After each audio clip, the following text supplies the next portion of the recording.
So yeah, I've been looking for this. I started watching. I got the PDF that Carl sent me, and then I started watching your shows and stuff. And since we're pilots, I we'll talk about the incident later. But first things first, let's get a background on you. Give me a little bio on yourself so listeners know who I'm talking to. Okay. We're fired Yeah, up. we're going. We're good. We're recording right now. We are. Okay. Yeah. Well, Dave, first off, thanks for having me on. And thanks for coming. This is exciting. I love the name. Don't be mediocre is something that certainly resonates with me. So yeah. You're I've seen your workout videos. You definitely aren't mediocre as far as and what your hunts. Get out of here. Yeah. So keep going. Yeah, I'm sorry. So yeah, my name's Greg McHale. I live up here in the Yukon. I've been a professional multi-sport adventure racing athlete in the past, and now I've been hunting my whole life. So obviously, hunting is a big passion of mine. We produce a media, for television, hunting television show, and as well on obviously a lot of social networks as well. So yeah, I've been hunting my whole life, and pretty much moved up to the Yukon post university, and just never left. This is the best place in the world to hunt, in my opinion. So that's why I moved here in the first place. Yeah, so where are you originally from in Canada? Yeah, I originally grew up in Ontario. Oh, okay. So you're way far from.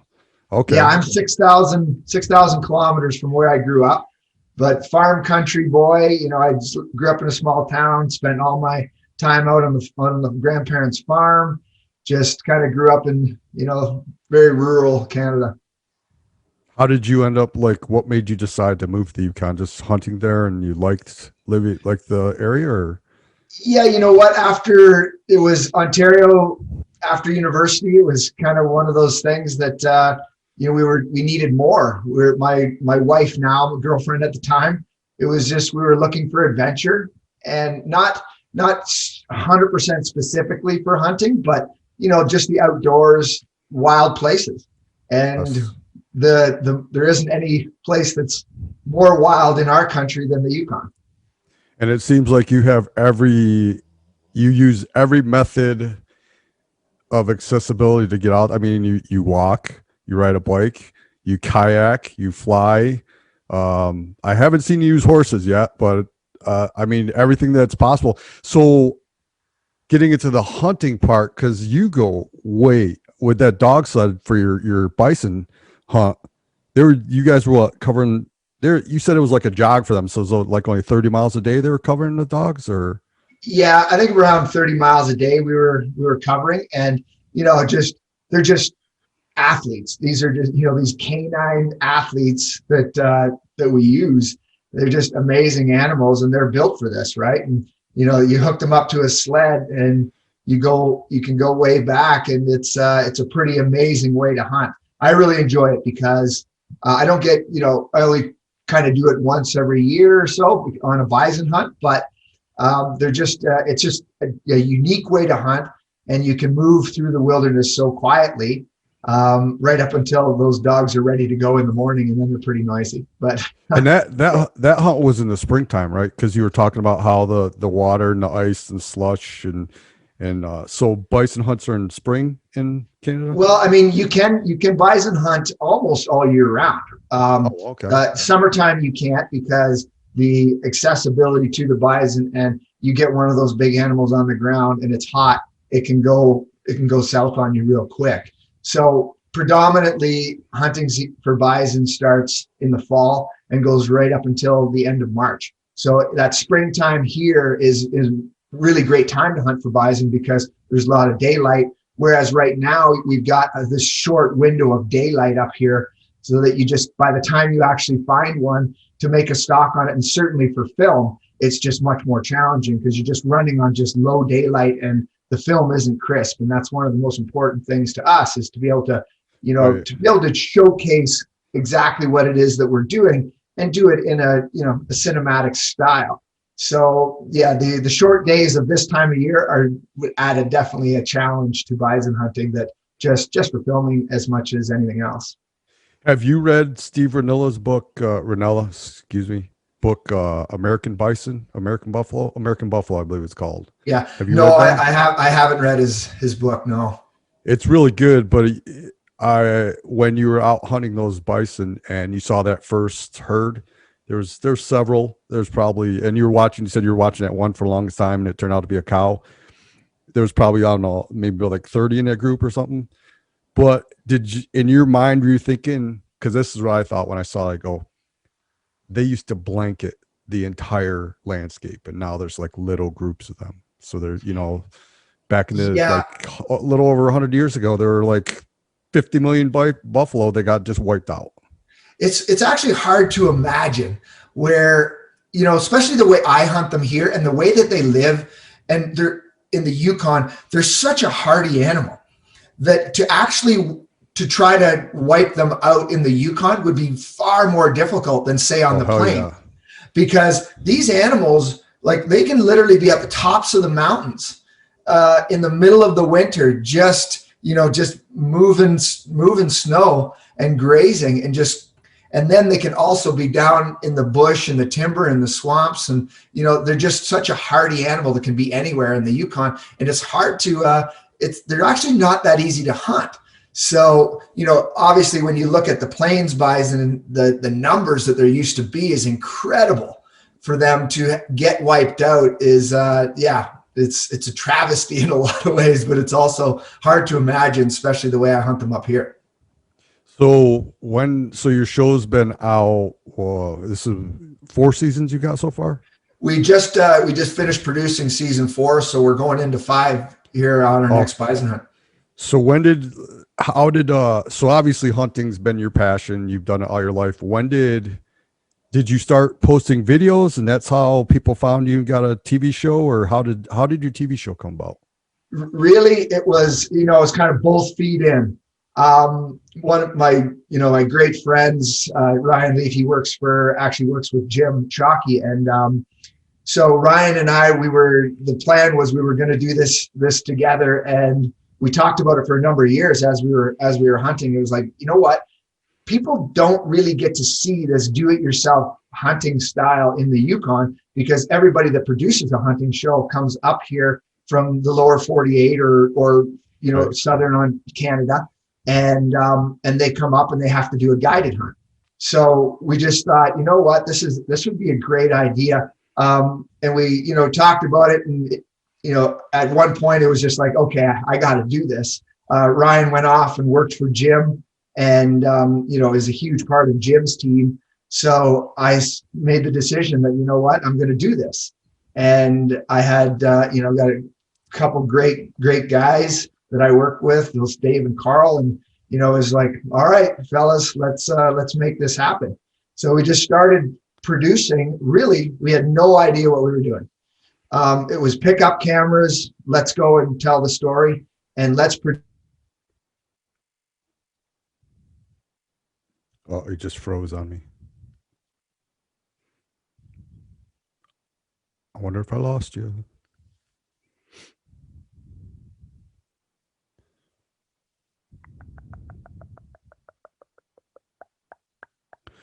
If you could hear me, the screen froze. Well, you froze, and I don't hear anything.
Let's do it.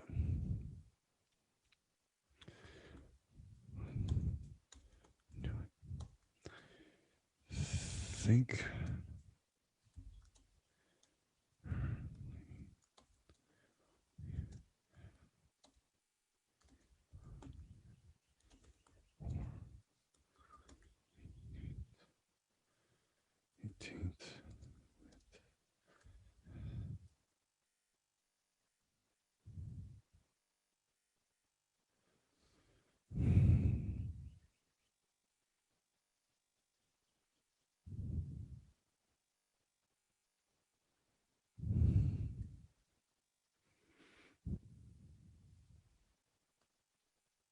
Hello again. Hear us? Yeah. Yes, sir. Lights went out on us there. Yeah. It's like he was right in the middle of a big explanation. Also, he just froze. Sorry about that, Dave. No worries. That's the Yukon. So you're talking about your buddy that was with Greg or Jim Shockey. Yeah. So that's where it all started was a conversation sitting around a campfire, and we should do this. And then it kind of just moved toward me saying, "All right, I'm doing it one way or another." And then Dave and Carl came on board, and we just put together what we thought would be compelling, what we thought people might be interested in, and just kind of trying to tell our story the way I love to hunt.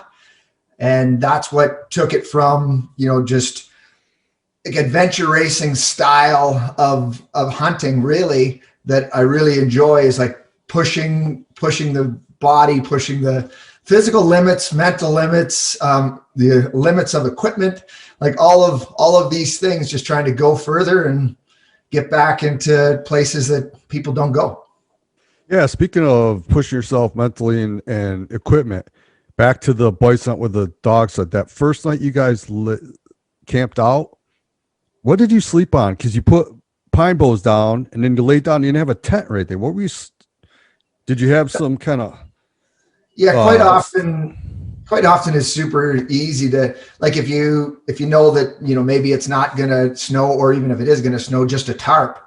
I just had a canvas tarp and spruce boughs, and then sleeping pad and a sleeping bag. As long as you have a good warm sleeping bag, that's really all you need, because in those situations you got to keep the space to a minimum, and every piece of equipment that you have with the dog sled, you want it to have multi-purpose, right? So that just a tarp was good enough for that situation. Okay, cool. Yeah.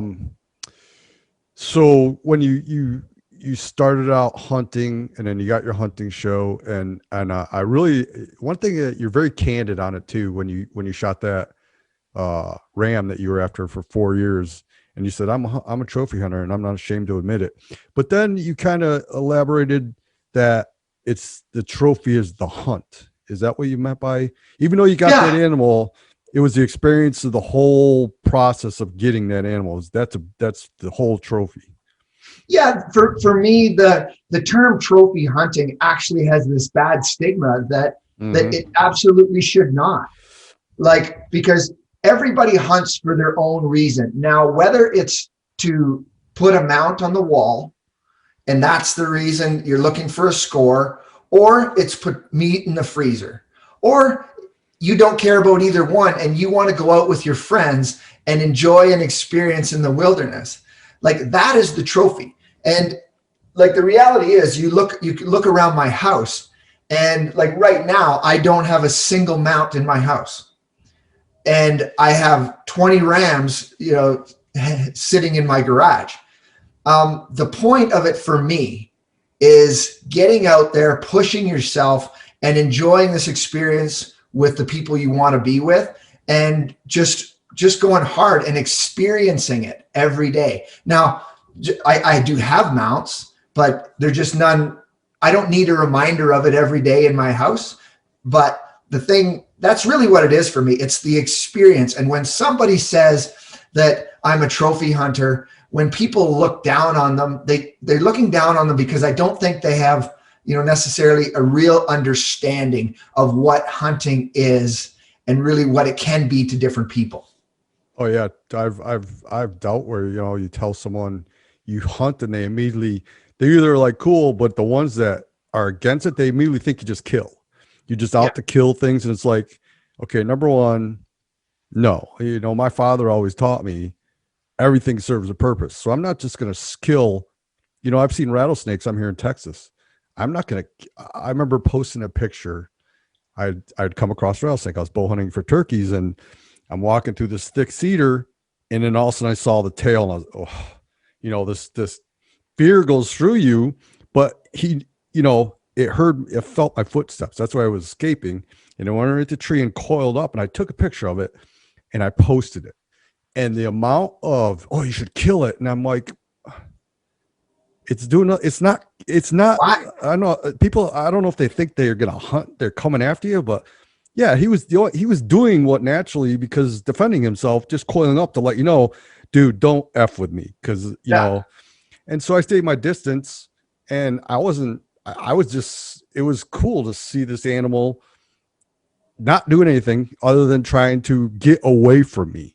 Right. And people are like, oh, you got to kill it. And it's like, No, that doesn't make any sense to me either. So, I mean, I'm picking up what you're saying, and it's just, to kill something just for the sake of killing it makes no sense.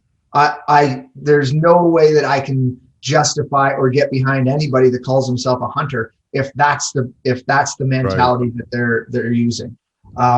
So yeah, it's about, like, hunters literally, like, when you really look into it, we are huge conservationists, and that's because we support conservation. We support the efforts of governments to be able to continue to allow animals to thrive, and we contribute more dollars than anybody else Exactly. to conservation. Now, I'm not there's all kinds of guys out there that will talk conservation far more educated than I am in that matter.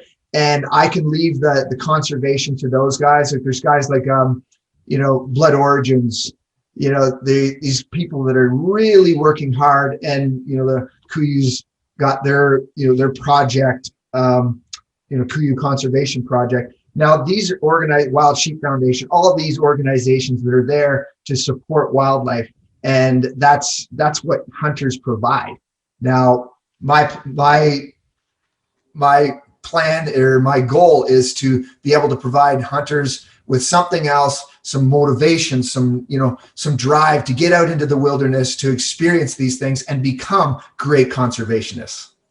Yeah, and you are legit. I mean, you get back there and you definitely look like an adventure racer, the way you get those trekking poles and you just cruise along and glassing, and then once you find something, it's like laser focus trying to get to it. And how far average back? Because you definitely go in the back. I mean, where you are, that is the back country. I mean, here, you could go to Colorado and you could be way back, but then all of a sudden you hear an ATV. You're not.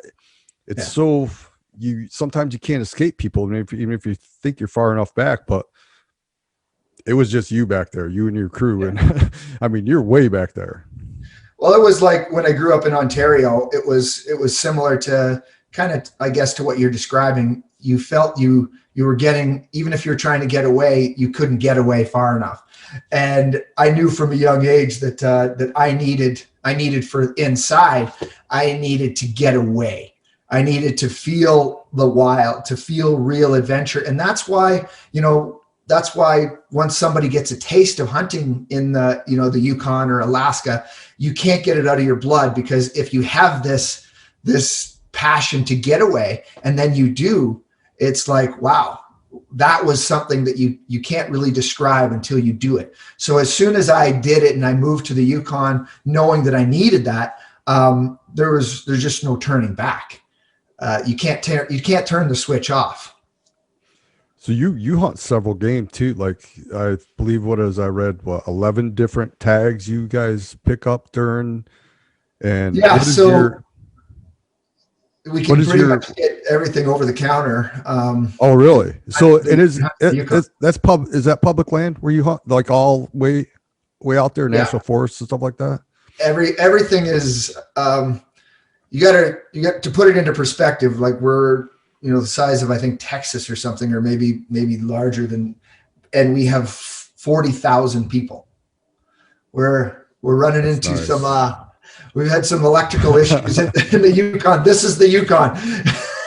Even in the modern times, we still have these kind of glitches that happen. But yeah, we can get 11 different tags over the counter pretty much every year, and it's all just go out. There are some permits areas that you can't hunt unless you get a permit there for certain species, but it's pretty easy to get out and get access to hunting.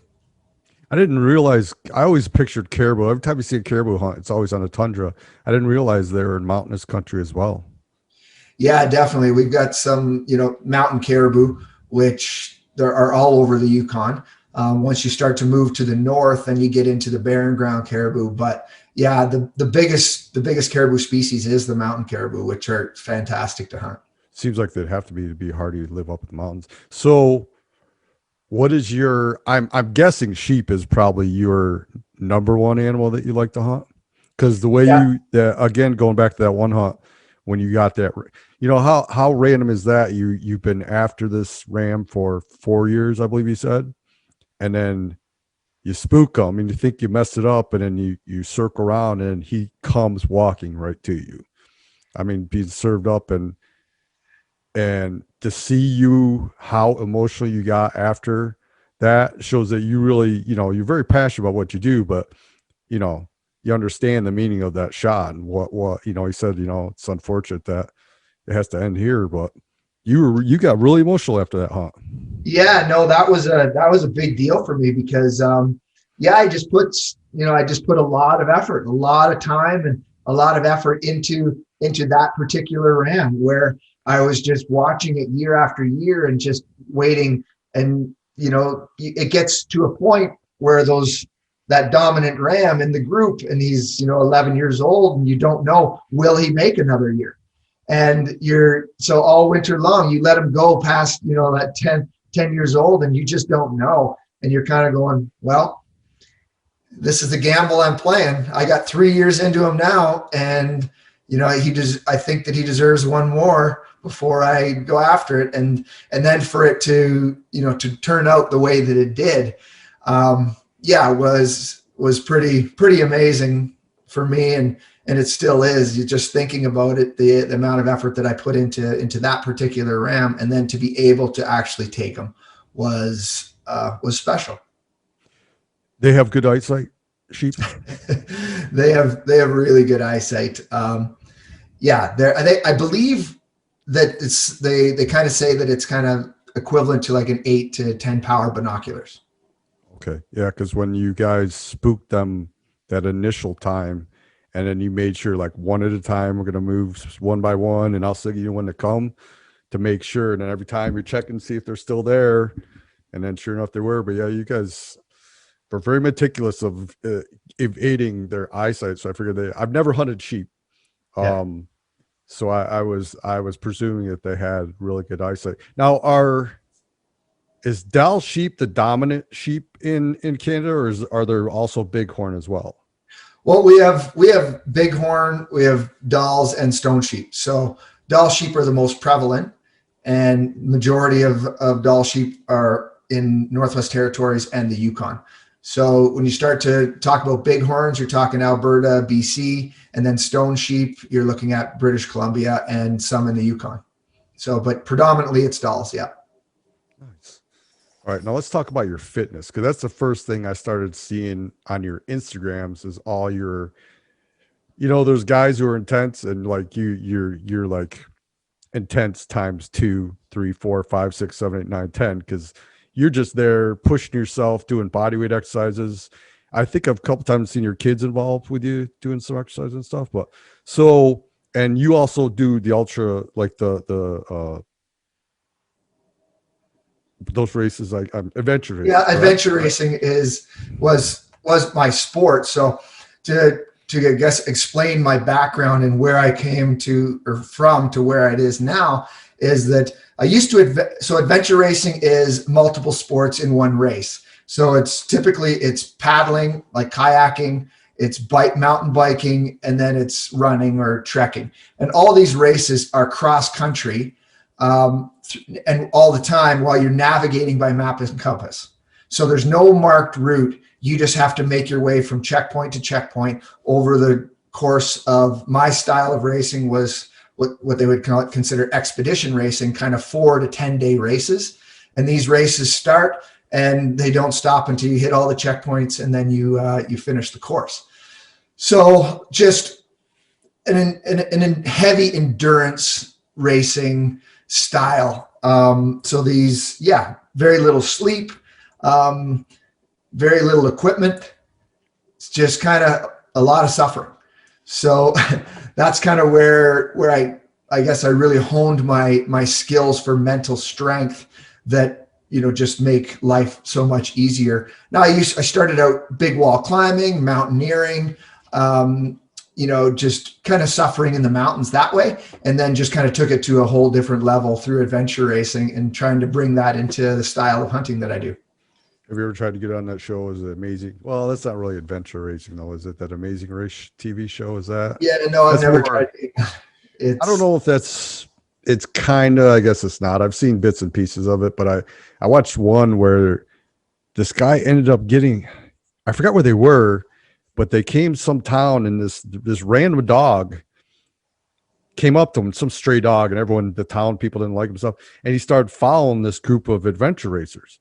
And they ended up adopting him. It became a really good, heartwarming story. And I can't remember where it was, but yeah, he said and as they went to cross the river, they thought they were going to have to leave him there. And also he jumped in the water and started following them as they were paddling across the river. So they ended up taking it. But that's more along the lines of what you do as far as, all different terrains, mountains, rivers, jungles, all that stuff. So yeah, that's definitely adventure racing. That's an interesting story. I've never really followed the story. I know that I raced against the fellow that brought the dog along and one of the women on that team. So I know the players, but I haven't really followed that story because I know it's kind of funny because I know that if I was on the team that one of my teammates said, "Oh, we're going to bring this dog along with us," it would have been like, absolutely not. So there would have been no story if I had been on that team because that dog would have slowed us down to actually obtain the goal. So most people that are, adventure racers at the professional level, we all kind of shake our head going, how did this happen? Where this dog stayed with them and they put it in the boat and all of these things, because it's now you've just picked up a fifth member of the team. And I know it's a great heartwarming story and it's a wonderful story and people love it. And it is, but I look at it through a competitor's eyes as a racer's eyes and go, man, that dog would have not come with me. And your wife, she also is competitive as well, right? I saw she does adventure races as well. Yeah, we did almost all of our racing together professionally. My wife is the better athlete in the family. She's she has the Canadian 100K road record. So she's a very accomplished athlete and just super tough. When she comes out hunting with me, it kind of feels really natural that we've spent so many days and hours all around the world in jungles to mountains in China, to Australia, wherever. We just spent a lot of time together. So she's super tough. Well, that helps too, that you both share the same passions. You both are into fitness. You enjoy hunting together. That makes trust me, it makes things a whole lot easier as far as the relationship goes. Yeah. Go ahead. Yeah, we've definitely had our challenges relationship wise when it comes to hunting, because it does consume a lot of us, right? Whether and somebody's got to sacrifice, especially when you have a couple kids and and work, and you're gone the amount of time that I'm gone, it is challenging. And that's where great communication has to come in, and understanding of your partner's passions and all of those things that I think that Denise and I, we're very fortunate to really understand each other's passions and be able to, elevate our partner to help them pursue what it is that they're looking for. But it certainly doesn't come without its challenges. Yeah, that's for sure.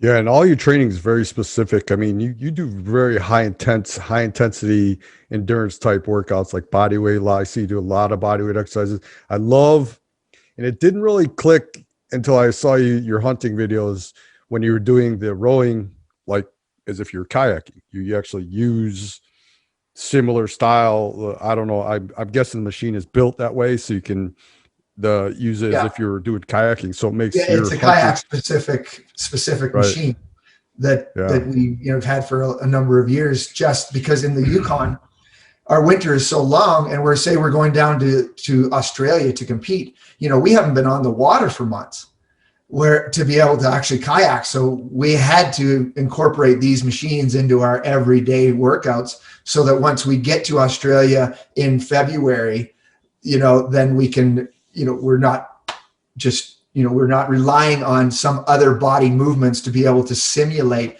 that style of racing. And speaking of kayaks, and you float the river hunting, which is pretty awesome. If you guys haven't seen his videos, watch his show, because it seems so peaceful. I mean, you had moose running along the side and bears and probably every animal you can see, because there's your stealth. I mean, you can't be more stealth than just floating a river. Let me ask you this one: where you shot that bear hunt, it wasn't stable, was it? Because you're on a river. That must have been a pretty tough shot to make. Yeah, it's one of those, I guess, when it all comes together. And certainly, in that situation, you can't be moving down the river forward. So I had to turn around and the flow of the river is moving backwards, and I had to take the shot from the boat. But I guess, I didn't have to take this shot from the boat, but ultimately, if I had have got out and got onto shore, maybe that boar would have been gone. Plus, additionally, that few extra 30 yards to move into shore, the angle of shot would have been, he would have been out of sight with a few steps, and it wouldn't have been very difficult for him to be gone. But prior to that hunt, I said, I'm going to shoot a bear right out of this boat this hunt. Like, and both, the guys were like, yeah, okay, Greg. type attitude, and then when it actually came to time, and it looked like, okay, this could be a possibility, and it was like, okay, let's make this happen. Yeah. Now back to fitness.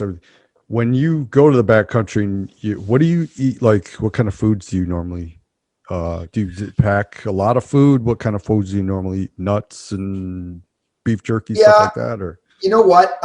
Probably hunting over the years is, I've kind of looked at it kind of like adventure racing. Obviously freeze-dried meals, nuts, chocolate bars, just high calorie content I'm certainly not worried about the fat. My stomach, I think from adventure racing, I can almost eat anything, and I don't have any internal issues, even, after 2 weeks. It just, one thing about me is I could pretty much eat the same thing every day, if it's providing me what I need in order to achieve the goal.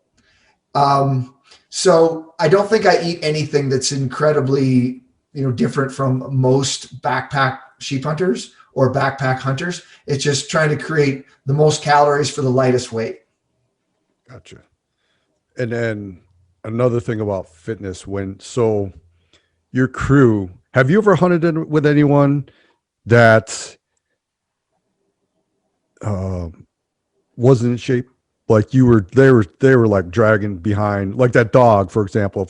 Not saying, but listen, I'm leaving you behind because you're just slowing me down. Have you ever had anyone like that? Have you hunted with someone like that? Well, I've hunted with those those kind of people, but they were all clients. I used to guide a lot.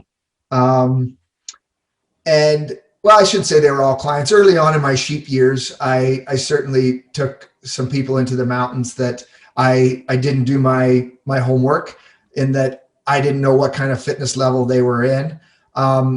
Now, I never left anybody in the mountains. I never walked away from anybody, because I've always been a huge team player, in that if, adventure racing is 4 people on the same team, and you don't win or you don't cross that finish line unless all 4 people cross that finish line.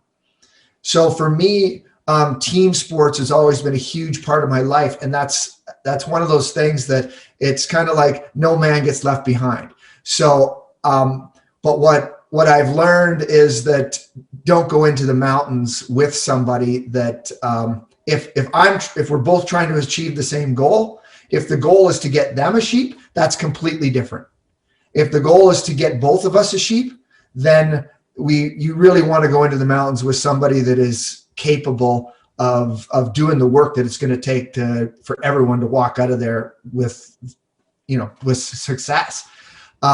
So I did have a time where I hunted with a fellow, and it was, one of my first years sheep hunting, and, the talk was great. We all had the same attitude. We actually went on a couple-day hunt together, and neither one of us were successful. And the pace was good. He wasn't unfit. Both of us were unsuccessful. Next couple weeks later, we go back out into the mountains, and the idea is, okay, we're kind of drawing straws here to see who gets the first sheep and then who gets the second one.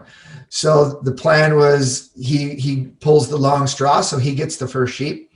So we go and we spot 2 different rams, both one in one basin and one in another.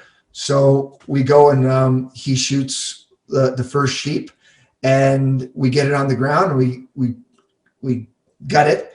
And then it's like, okay, now let's go get the other one.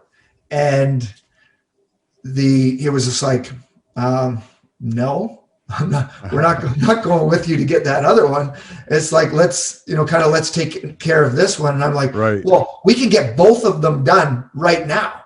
Like within 2 hours, we can both have a sheep, and then we can take our time over the next 2 days or whatever it takes to get them back and out.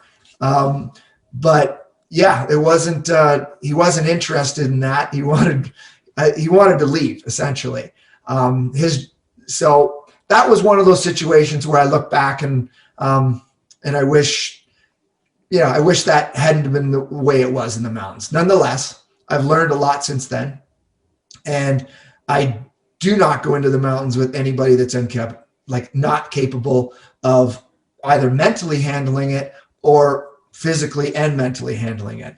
I have no problem, spending time in the mountains. Like my father, I hunt with my father every fall on a sheep hunt, as long as he wants to go. My father is 74 now, and obviously he can't keep up, and that's fine. It's my job to be able to, help, motivate, and have this experience together. So as long as everybody's communicating and you know your role and you know the place you're going to be, then sheep hunting or any kind of mountain hunting where there's those physical and mental strains can be overcome.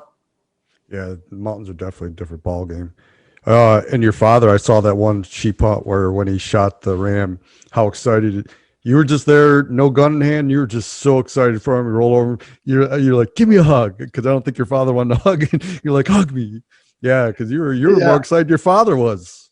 Yeah, I definitely think I was, because it's just is really special for me to see him put in all this, hard effort, and for it to come to fruition, for me to be there with an older gentleman like that to accomplish something like that and when it's your dad who's done everything for you your whole life, and you can give back, and maybe it was, me giving back to me in a lot of ways when you look at the video, because I do seem more excited than maybe he is, but I know afterwards and in retrospect, he really cherishes those times that we spend in the mountain together as well. I think that the actual harvest to me is sometimes maybe it's more important than it is to other people. And he just really enjoys being there with me. And this year we got to do it with my 7-year-old son.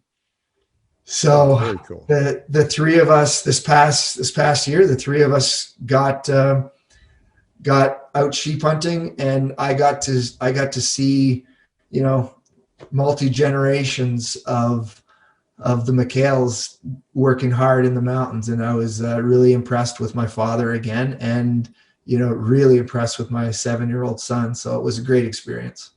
And that will be season 5. Will that be? That'll be this year. Yeah, it'll air in 2021. So now, becoming a pilot, did you look at that as twofold? I can learn how to fly, but then also I could use this as a tool for hunting, as far as because you do a lot of scouting with your aircraft, right? Yeah, I do. I spent a lot of time in the air, and I looked at it as not so much twofold, so much as if I get my license and I get an airplane, I can utilize it for hunting. It was really the only motivation to do it. I did start out as a young kid. My parents, when I was 15, they put me into ground school. So I started to go down that road, but it was just way too expensive. Yeah. I was playing hockey, and we just couldn't afford to do it. So it wasn't until almost my late 30s that I was able to, afford it. And I knew that I did not want to have a pilot's license unless I could afford an airplane. I wanted to be able to jump in the plane whenever I wanted to, and to be able to just utilize it for the purposes of hunting. So that's where I started out with a Super Cub, and just kind of went from there. Now you're a pilot as well. Yes, sir. I'm dual rated. I got helicopter and airplane. Nice. Well, there you go. That's my next goal. Helicopters. I started out in fixed wing. I got my single and multi, but as a little kid, helicopters were my fascination, but it was very expensive. Well, it's almost twice as much down here to get your private and your instrument, everything. Anyways, VA here, the Veterans Administration paid for it because I'm a veteran. So I got it taken care of. Once I learned I could use my veteran benefits to get my pilot certificate, I was like, oh, wow. And then I wanted to do helicopter, and the schools here have to be affiliated. They have to have a degree program in order for the VA to fund your education. And there was one helicopter school in Texas, because it's really expensive for them to maintain a helicopter program. But there was a helicopter flight school literally 10 minutes from my house. They finally got a degree program, and I switched. So I got on my multi, I got my instrument, my single, my commercial, and then I did all my add-ons for helicopter. And helicopter is a lot of fun. A lot. Yeah. Well, thanks, because now, that's something that is on the radar here. But once again, they're not cheap. No.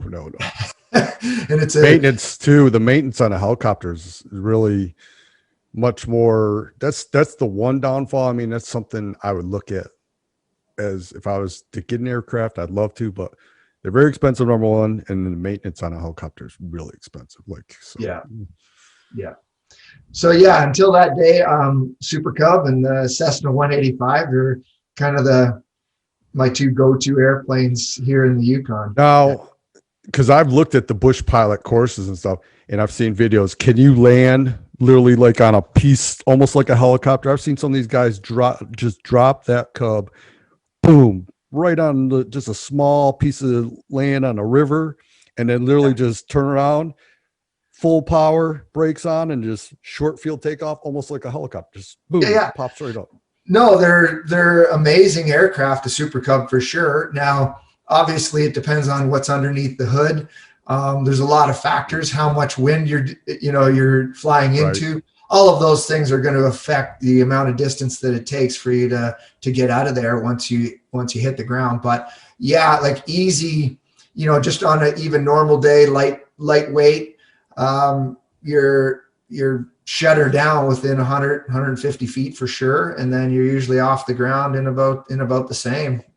So, I mean, it doesn't, when you start to, put a tape measure out, 150 feet is not that much for an airplane. And that's under probably fairly normal conditions, where with a good plane. Now you put, like anything else, you put more horses under the hood, and you do some tricks, and like a lot of these guys have pretty amazing aircraft, and experimental aircraft as well. So if you're looking at the certified stuff, you can do some amazing things with that airplane. There's no doubt, and it's a lot of fun. What's the elevation you're starting out at up there? Everything around here is about 2,500 feet. Well, that's not too bad. Okay, but then you're getting up there, and which leads into your incident where, so you're up there, and then you said it was a much hotter day than usual in the Yukon. Yeah. So you were probably, your air density was very thin. So your density altitude probably was horrible. And then you got weight and stuff. And I've never had like where, I mean, I've had two situations, one when I was PIC and the other one when I was doing a night cross country in the helicopter. But nothing to where you landed and your wing caught, and I mean, you could have literally flipped or done some damage and you walked away unscathed. So yes, Dave, that's a nice way to put an incident. That was appreciate that. So, what Dave's referring to is yes, I crashed an airplane. I crashed my Super Cub, and you've just painted the exact picture. Unknown airstrip. And when you use the term airstrip, it's in the backcountry in the Yukon. It's not what most people would imagine. This was, I think, it's about 500 feet of the width of, I don't know, probably the strip was as wide as maybe 20 feet wide. And then you have to, and on both sides of that is buckbrush, bushes. That strip sloped from right to left on landing, and it had grass in it that was almost 12 inches high. So this is a very remote place, like as remote as they get in the Yukon. And I was scouting the area, full of fuel. Like I had fuel in the back. I was like gross weight, because what I was going to do was land, drop fuel, and then scout and utilize this strip as a base. Number of mistakes. I could have found a different place on a sandbar in retrospect. The day was hot. In the Yukon, we don't see many 20 plus degree days. This certainly 25 plus degree days don't happen very often at all. And this was a really warm day. So all of those factors, heavy, the air, temperature, all of these things became a factor to create what happened to me. So on landing, I checked it both ways, landed into wind, almost no wind, but kind of tried to land into wind uphill a little bit. So at the end of the strip was sporadic trees. It was, once you get that far north, or the timber was not super thick. So in that area there was sporadic trees, pines. Ultimately I went to put it down, and I didn't put the wheels on the ground, started to slide. There was water that was running underneath this grass, so it made it really slippery. I started to kind of gravitate down the slope of the runway, because like I said, it sloped from right to left, and then started to I still didn't like the feel of it, tried to power out, and just I wasn't getting any lift. I got off of the strip as I was kind of in the air, and then I started to get bushes in the wheels, and which slowed me down more. As I got over to the end of the strip, now I'm not like I'm flying, but I'm not really.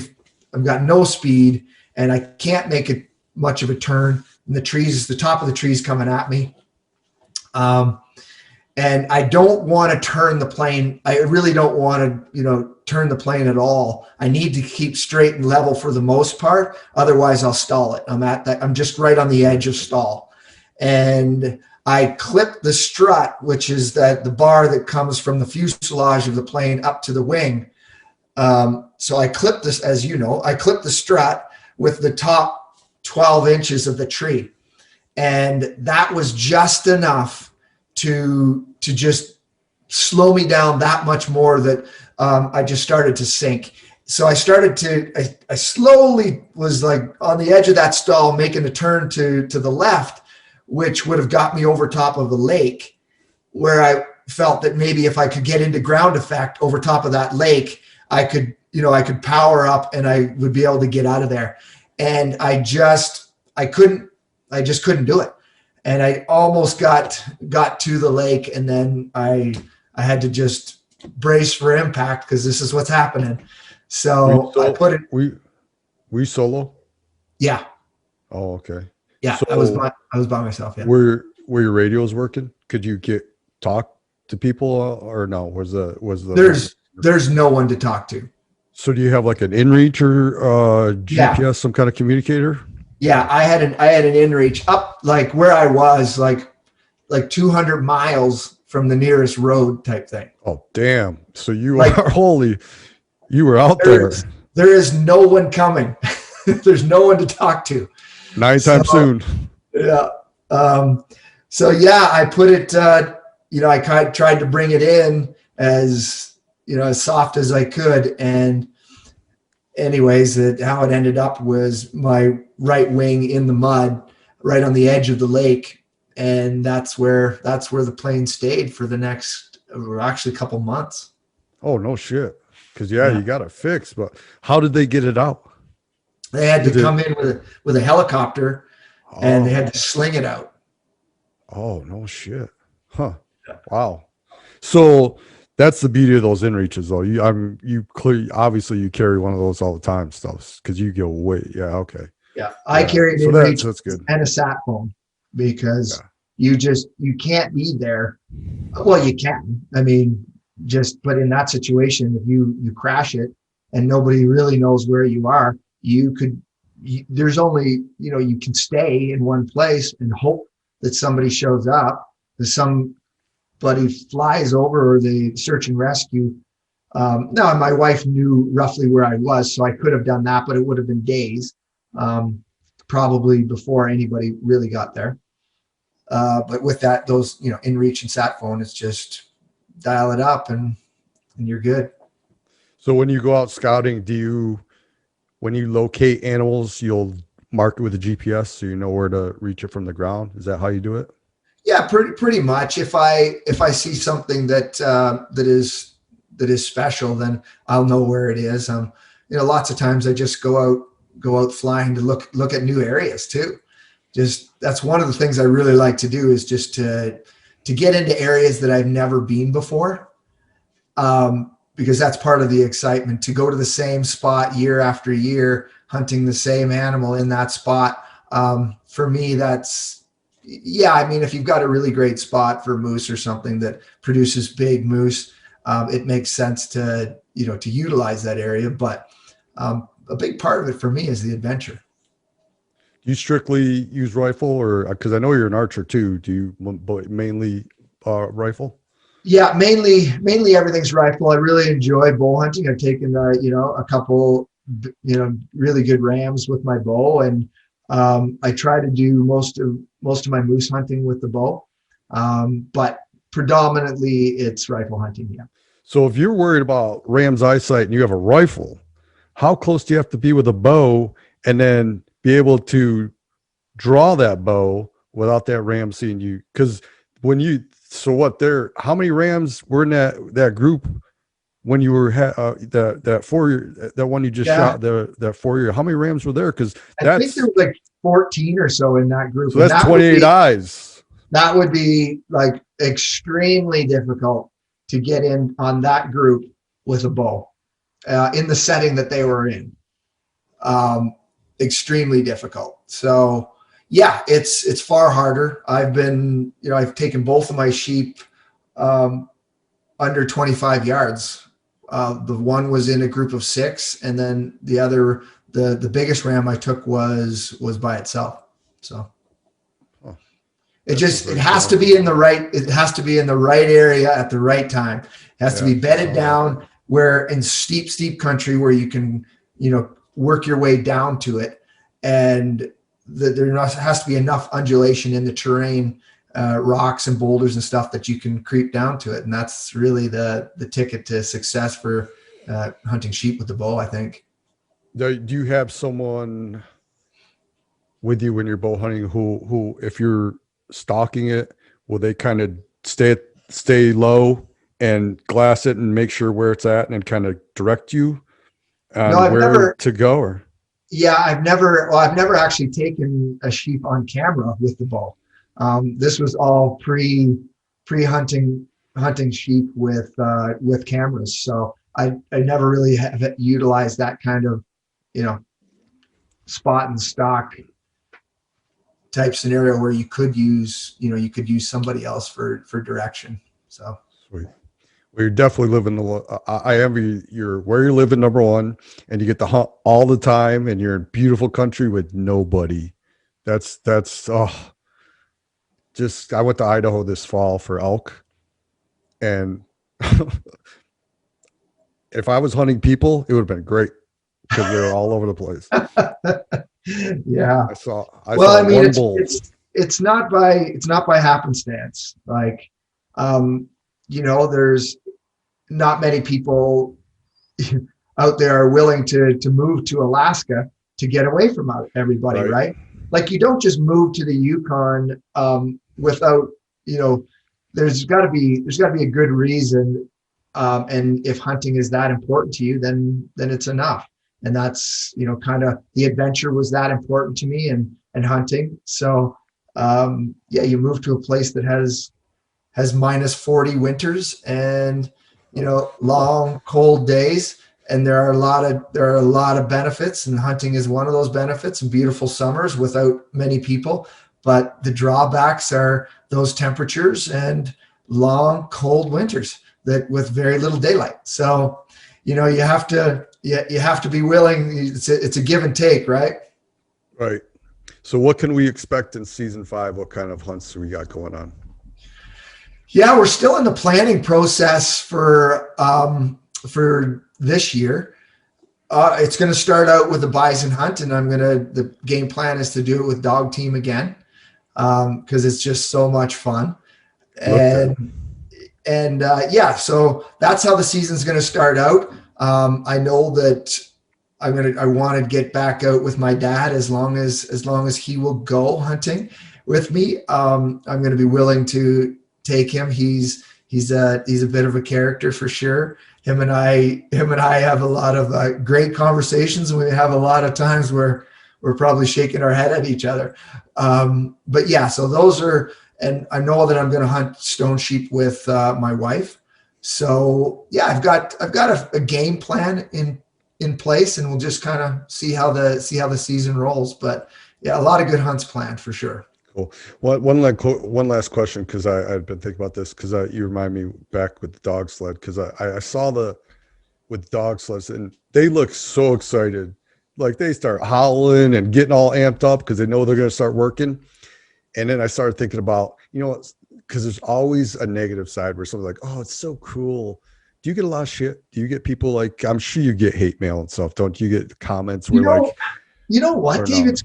It's kind of crazy in that I don't get a lot of hate mail. I don't get a lot of haters. And sometimes I wonder, you know what? Am I doing something wrong here? But I really don't, because when you explain it, the thing is, like, say hunting with dogs, right?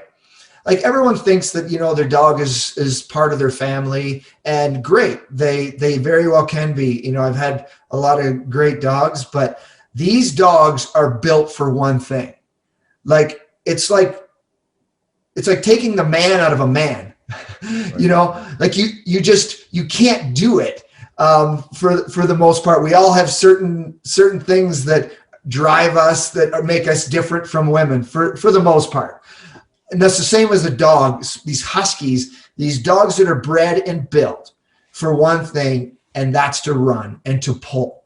And when they get hooked up to the gang line and get hooked up to a sled, you can just see the joy. And yeah, you heard it. And when you take a dog that has worked and done that for its whole life, and just every day is excited to be able to get out there and pull, and then they get too old and you take them off the line because you feel, oh, you know what, it's just enough is enough. He needs a break. You can almost see that dog just almost wilts away. And because they love it so much. So anybody that says that that's cruel really just has no concept of what's going on. That's what they want to do. They want to do it. I mean, you can see it. They're all chained up, and also they know something's happening. And then they start howling and getting all excited. They love it. I don't care. Yeah, I don't care what people say. They want to work. That's their job. They enjoy it. It's not different than us. Like, you work for something, you get fit, you start to feel good. You go to, you get physically active, and then you take that away, and immediately you start to feel bad. Like, you start to, the world kind of changes. Your attitude changes. If you stop working out, you get fat. All of these body changes that happen because you're not pushing yourself. You're not, doing these things that naturally we need to do to feel good. And that's the same with these dogs. They naturally need to be out there, and they need to be running in order to feel good. So I see the correlation between them as athletes and myself as an athlete and as a person. And I think that we all need, we all need to move. And these huskies are living proof of you need to move, or else, life just is going to pass you by, and you're going to be some dog just sitting on the doghouse, waiting to get fed again. Yeah, they definitely enjoy it. So, well, it was cool talking to you. This was fun. I'm glad. I was really surprised. Like, right away, you said, let's do it. And like I said, I'm talking to the audience, check his Instagram out. Cause this guy, you've seen people work out. He's like times 10 in intensity. And then his hunts on his YouTube channel are very cool to watch. Plus, is it Carbon TV that you're on? Or yeah, Outdoor we're pretty much everywhere now. We're on Carbon TV. We're on Amazon, our YouTube, Sportsman channel. I hope I'm not missing something. Obviously, Instagram, Facebook. Just Greg McHale's Wild Yukon. You can find us at all those places. And thanks for having me, Dave. I appreciate. Thank you for coming on. All the best to you. It's we all start out, grinding it out, and this is where it all begins. So thanks for, promoting hunting and promoting don't be mediocre. That's exactly, that's what life is about. You are not mediocre by far. If you want to be on cruise control, then maybe, don't be mediocre isn't for you. But yeah. I don't think cruise control is where any of us feel good. And Dave, I appreciate you having me. Yeah, your hunting and your training, they're definitely not mediocre. So yeah, Greg, thank you very much for coming on. I really appreciate it. And you can find him at Greg McHale on Instagram, and then go to YouTube, Greg McHale's Wild Yukon. And he's got all his episodes up there, and they're good to watch. And especially one where he shoots that Dal, and just to see the emotion that he shows when it took him time to get that animal, and the respect he showed to that animal. And, it's definitely worth checking out. So I'm glad you came on. Thank you very much. Thanks, Dave. Have a great day. All right. Thank you, sir. Bye.